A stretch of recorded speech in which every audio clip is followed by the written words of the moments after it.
So students, today we will study science of class 10th। आज हम class 10th की science पढ़ेंगे और उसमें फर्स्ट चैप्टर है हमारा केमिकल रिएक्शंस एंड इक्वेशंस।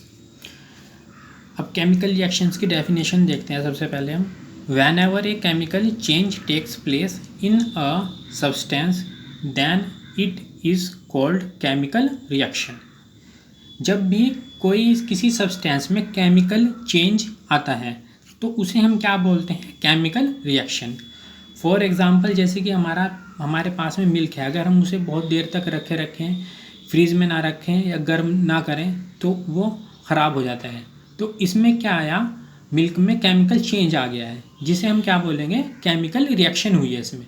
ठीक है। For example, magnesium plus oxygen, इन्होंने आपस में रिएक्शन करके क्या बना दिया है? Magnesium oxide. ये मैग्नीशियम और ऑक्सीजन क्या कहलाते हैं? रिएक्टेंट्स। और ये क्या कहलाती है? Chemical equation. जो इक्वेशन के लेफ्ट हैंड साइड में जो होंगे वो कहलाएंगे रिएक्टेंट्स और राइट हैंड साइड में प्रोडक्ट। इसका मीनिंग है कि इन दोनों ने आपस में रिएक्शन करके एक प्रोडक्ट बनाया MgO। तो इस प्रोसेस को क्या बोलेंगे? Chemical reaction. इन्होंने आपस में रिएक्शन करके एक नया प्रोडक्ट बनाया है। अब केमिकल रिएक्शंस के टाइप्स होते हैं, कई टाइप्स की हैं। सबसे नंबर 1 है कॉम्बिनेशन रिएक्शन। अब कॉम्बिनेशन रिएक्शन की हम डेफिनेशन देखते हैं। व्हेन 2 और more substances combine to form a single product, the reaction is called combination reaction. Combination reaction से जैसा कि आप नाम से समझ सकते हैं, कॉम्बिनेशन का मतलब होता है दो चीज़ों का आपस में जुड़ना, कंबाइन होना।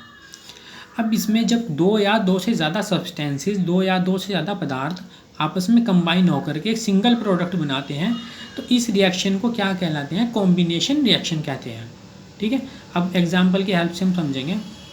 जैसे कि हमारे पास में ये है कार्बन है, ये इसके सामने S लिख रखा हुआ है, इसका मीनिंग है कि ये सॉलिड फॉर्म में है कार्बन, प्लस O2।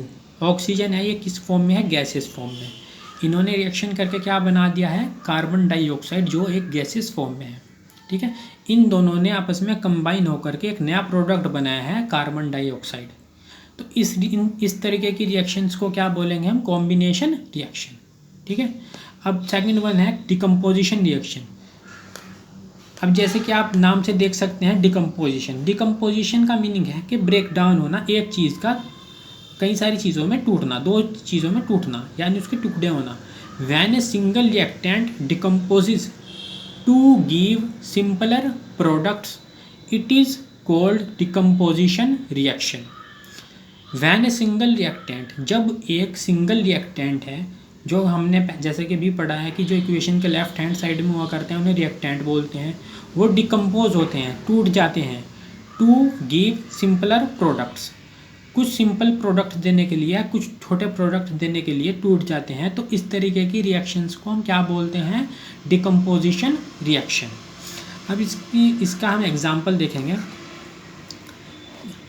CaCO3, ये क्या बोलते हैं? इसे कैल्शियम कार्बोनेट। कैल्शियम कार्बोनेट किस फॉर्म में है? सॉलिड फॉर्म में। इसे हम लाइमस्टोन भी बोलते हैं, जिसे हम हिंदी में कहते हैं चूना पत्थर।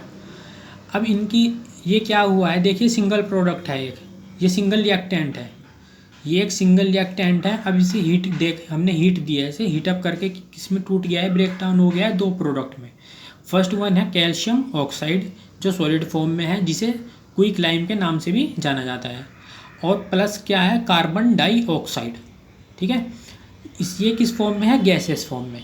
तो इसमें आप देख सकते हैं एक ही रिएक्टेंट 2 डिकम्पोज होके, ब्रेक डाउन होकर के 2 प्रोडक्ट दिए हैं, कैल्शियम ऑक्साइड और कार्बन डाइऑक्साइड। यानी एक ही रिएक्टेंट 2 चीज़ों में टूट गया है, जैसे कि नाम से हमें समझ में आता है, डिकम्पोज हो गया है। तो इस तरीके की रिएक्शंस को क्या कहेंगे? Decomposition reaction. तो आज हमने 2 रिएक्शंस के बारे में, केमिकल रिएक्शंस के बारे में पढ़ा है और 2 रिएक्शंस पढ़ी हैं, 2 टाइप्स पढ़े हैं इसके। फर्स्ट 1 है कॉम्बिनेशन रिएक्शन और सेकेंड 1 है डिकम्पोजिशन रिएक्शन।